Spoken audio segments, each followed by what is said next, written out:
La polysémie, ça signifie, notamment c'est un des rôles du Café Philo, de parler de la polysémie. La polysémie, ça consiste à faire le recensement de tout ce qui est en rapport avec un mot donné, avec un radical donné. Un radical étant, en fin de compte, si on parle en hébreu, un ensemble de trois consonnes, un radical trinitaire. Donc, un exemple, tout ce qui peut être greffé sur le radical trinitaire, tant au niveau chronologique, morphologique, qu'au niveau sémantique. La plupart des gens ne captent pas la totalité du champ polysémique. Ils n'en captent que quelques éléments. Et c'est ça qui fait problème. Donc ils ne comprennent pas ce qu'on leur dit,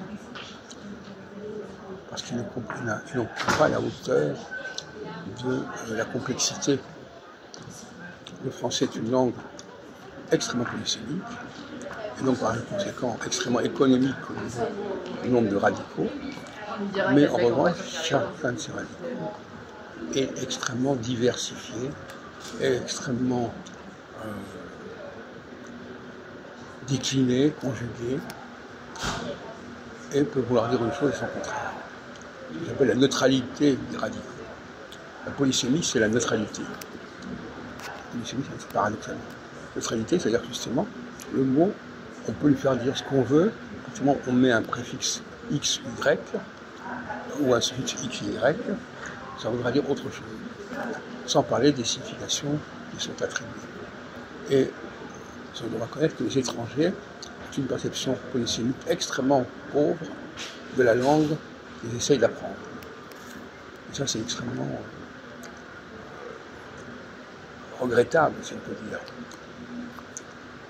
Il n'y a que des gens très très au point, très cultivés, qui sont capables de capter toute la polysémie d'un terme, toutes les possibilités que ce terme a de s'exprimer d'une manière ou d'une autre, par préfixation, par suffixation.